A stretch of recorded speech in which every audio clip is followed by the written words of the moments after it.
Vire suas lembranças pelo avesso. Fui 3 vezes fustigado com varas, uma vez apedrejado. Em naufrágio 3 vezes. Uma noite e um dia passei na voragem do mar. 2 Coríntios capítulo 11, versículo 25. 22 de outubro. Às vezes, as pessoas têm a impressão de que precisam ser absolutamente perfeitas antes de poderem dar um passo de fé para fazer algo novo e audacioso.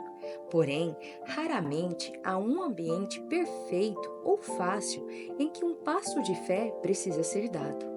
O motivo disso ser chamado passo de fé é exigir que saiamos de nossa zona de conforto ou façamos algo desafiador. Então, em vez de esperar por uma situação perfeita antes de dar um passo de fé, espere o Espírito Santo dizer que está no seu tempo. Se o Espírito Santo disser para fazer algo agora, você precisa fazê-lo agora, mesmo que o ambiente ao redor pareça difícil ou desfavorável no momento. E quando você der um passo de fé, não se surpreenda se encontrar obstáculos e dificuldades, pelo menos no início. Algumas pessoas dizem: certa vez tentei dar um passo de fé e me deparei com todos os tipos de circunstâncias horríveis. O que aconteceu comigo é uma lembrança tão terrível que não sei se tenho coragem de dar um passo de fé novamente. É por isso que estou escrevendo várias pedras preciosas a fim de lhe contar sobre as experiências de Paulo. Quero que você saiba que todos enfrentam obstáculos e dificuldades, até mesmo o apóstolo Paulo, com toda a sua revelação e unção de Deus. Veja, o diabo fará tudo o que puder para deter o que Deus coloca em seu coração, porque ele não quer que a vontade de Deus seja realizada por intermédio de sua vida. O inimigo está aterrorizado com a ideia de você realmente fazer o que Deus lhe disse para fazer. Porém, como o apóstolo Paulo, você tem de determinar que, de um modo ou de outro, cumprirá a tarefa. Paulo não admitiu a derrota e desistiu só por ter encontrado obstáculos ao longo do caminho para o seu objetivo. Ele apenas encontrou maneiras de contornar os obstáculos e continuar avançando até ser cumprida a sua atribuição divina. Eu lhe garanto que se você ficar paralisado toda vez que o diabo puser um obstáculo no seu caminho, ficará paralisado a maior parte da sua vida. Circunstâncias perfeitas são ótimas quando é possível alinhá-las, mas não dependa disso. Quer as circunstâncias sejam ou não do modo como você gostaria que fossem, você precisa decidir tomar posse do poder de Deus e avançar.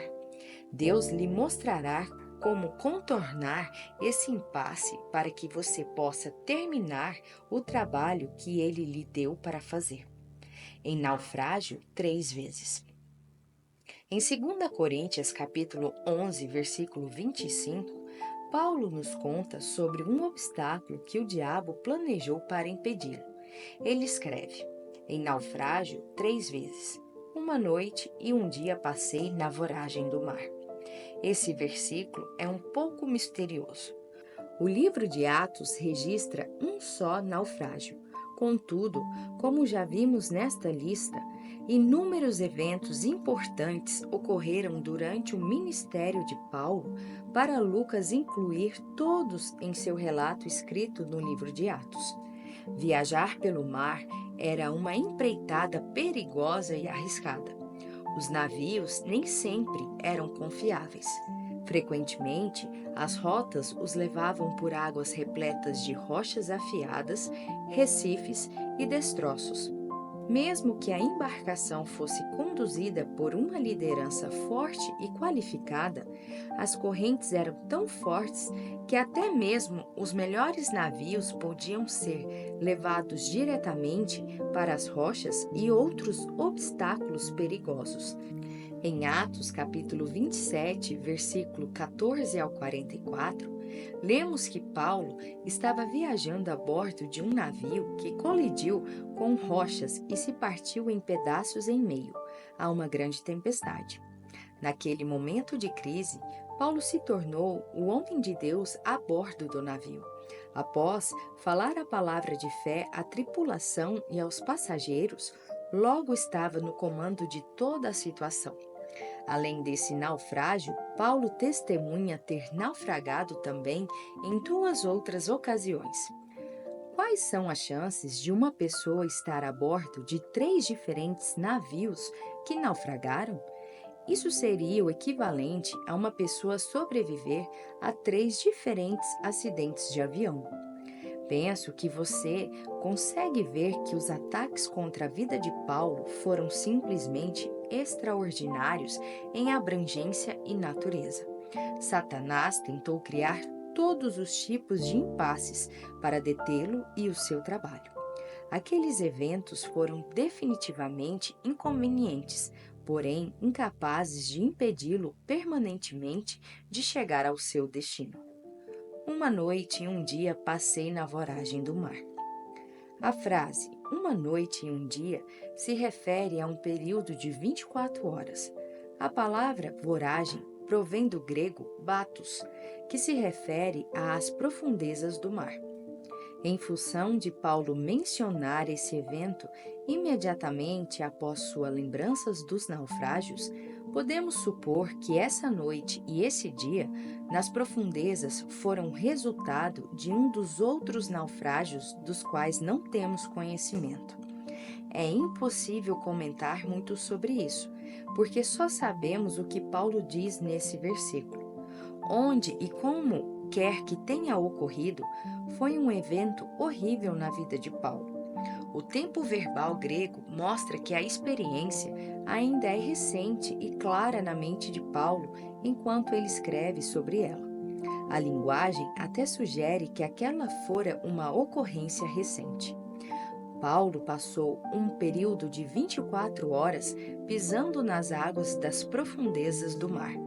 Contudo, isso não o assustou a ponto de não entrar no próximo navio para prosseguir viagem e ir para onde Deus lhe ordenara ir. Foi apenas outro impasse na jornada, mas não interrompeu a sua viagem. Do mesmo modo, você não pode deixar más experiências do passado determinarem suas ações futuras. Considere o que teria acontecido se Paulo tivesse dito: chega, jamais entrarei em outro navio. Se ele tivesse adotado essa abordagem, o diabo o teria impedido de viajar por mar para chegar às regiões para onde ele precisava ir. Porém, em vez de deixar o medo controlar sua mente, Paulo afastou todos os pensamentos de medo e embarcou no navio seguinte quando esse meio de transporte foi necessário para chegar ao destino para onde Deus o estava guiando. Em vez de pensar em quão horrível foi passar por aquela experiência, por que você não vira essa lembrança pelo avesso e reflete sobre quão fiel Deus foi a você em meio a ela? Você não morreu, você sobreviveu. A misericórdia de Deus interveio e você saiu da situação ileso. Apesar de o diabo adorar retratar uma lembrança horrível daquele evento para você, a verdade é que Deus foi fiel em tirá-lo daquela provação. Caso contrário, não estaria lendo esta pedra preciosa hoje. Você não está derrotado. Outras pessoas sumiram de vista ou não sobreviveram após o diabo as agredir, mas você ainda está aqui. Por isso, mantenha a cabeça erguida, estufe o peito e tenha orgulho do fato de que o poder de Deus o capacitou a superar o passado. e Ele continuará capacitando-o a superar no futuro se você tomar a decisão de continuar avançando por fé. Ouça esta oração e veja se ela se encaixa em sua vida. Senhor, admito ter permitido que algumas más lembranças me paralisassem e me impedissem de dar o passo de fé que preciso tomar agora. Eu me esqueci de considerar como tu me salvaste, libertaste e resgataste dos eventos que causaram aquelas lembranças dolorosas. Eu só refleti sobre a parte ruim, não reconhecendo quão fiel tu foste em me ajudar nessa situação. Hoje estou fazendo a escolha de virar as minhas lembranças pelo avesso. Espírito Santo, ajuda-me a ver minhas más experiências do passado à luz da bondade e fidelidade de Deus. Enche minha mente com as boas coisas que Deus fez por mim e com o conhecimento de que Ele continuará a ser fiel para me livrar, independentemente de que oposição eu venha a sofrer. Assim eu oro em nome de Jesus. Para refletir. Quando você reflete sobre as coisas ruins que lhe aconteceram no passado, consegue ver a fidelidade de Deus em ajudá-lo a sair ileso de cada situação difícil? Você já ponderou sobre esses eventos passados de sua vida a partir da perspectiva de quão bom Deus foi em livrá-lo ou apenas meditou sobre quão terrível foi passar por aquelas situações? Quero incentivá-lo a pegar uma folha de papel e anotar as vezes em que Deus livrou e o resgatou no passado. Ao fazê-lo, pare para meditar em cada caso e agradecer a Deus por sua bondade antes de começar a escrever sobre a próxima situação em que Ele preservou a sua vida ou resgatou de uma situação ruim. Você conhece alguém que ficou paralisado por algum evento passado? Você não pensa que poderia encorajar essa pessoa e ajudá-la a virar as memórias dela pelo avesso ao compartilhar como Deus interveio e resgatou você de maneira tão magnífica em muitas ocasiões? Curte, comenta e compartilha. E até o próximo devocional.